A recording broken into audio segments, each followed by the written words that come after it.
আপনার তো প্রথমেই উচিত ছিল বেরিয়ে এসে সেই লাশ দেখা এবং এইটার জন্য আজকে পরিবর্তিত পরিস্থিতি, হাসিনা নেই, দোসররা নেই, রক্তপাত হওয়ার কথা নয়, তারপরেও জানুয়ারি মাসে এই বিশ্ববিদ্যালয়ে তোফাজ্জল নামে একজন যুবক তাকে হত্যা করা হয়েছে। কেন? ক্যাম্পাস হবে শান্তি, ক্যাম্পাসে এইখানে থাকবে শান্তির পতাকা, এখানে থাকবে জলপাইয়ের পাতা, এখানে থাকবে সাদা পায়রার ঝাঁক উঠবে। সেই ক্যাম্পাস যেখানে শিক্ষা বিতরণ, শিক্ষা গ্রহণ, তারুণ্যের ঝলক যারা এই শিক্ষা নেবে, সেইখানে কেন রক্তপাত?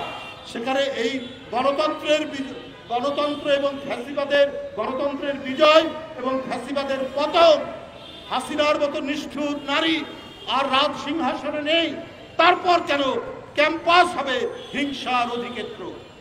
তাহলে কেন ক্যাম্পাস হবে রক্তপাতের একটি জায়গা? এটা তো হওয়ার কথা নয়। আজকে ভাইস চ্যান্সেলর সাহেব আপনার কাছে গিয়েছিল ছাত্র দলের নেতারা বিচার চাইতে, কারণ বিশ্ববিদ্যালয়ের ছাত্র সাম্য মারা গেছে। আপনি বিরক্ত হয়েছেন, আপনি ক্ষুব্ধ হয়েছেন, আপনি তুই তোকারি করেছেন ছাত্র নেতাদেরকে। কেন ছাত্র নেতাদেরকে তুই তোকারি করেছেন? আপনি শুনতে চান না, কারণ সাম্য ছাত্র দল করে। আপনার রাজনৈতিক চিন্তা দর্শন কি আমরা জানি, আমরা ইতিমধ্যেই জেনে ফেলেছি। আপনি পছন্দ করেন না যারা জাতীয়তাবাদের পক্ষে ওখানে রাজনৈতিক দর্শন দিয়ে যারা ছাত্র সংগঠন করে। আপনার তো প্রথমেই উচিত ছিল বেরিয়ে এসে সেই লাশ দেখা এবং এইটার জন্য প্রয়োজনীয় যে কাজ করবেন। আপনি আর আপনার প্রক্টর দুইজনই আপনারা একটি আদর্শে বিশ্বাস করেন। আরে বিশ্ববিদ্যালয়ের কর্তৃপক্ষ নদীর কি বলে যে নদীর ওই যে কি বলে বালু অনেক সময় দখল নেয় না, সেই চর দখলের মতো যদি আপনারা কোনো গ্যাংয়ের প্রধান হন তাহলে তো ওটা বিশ্ববিদ্যালয় বলা যাবে না।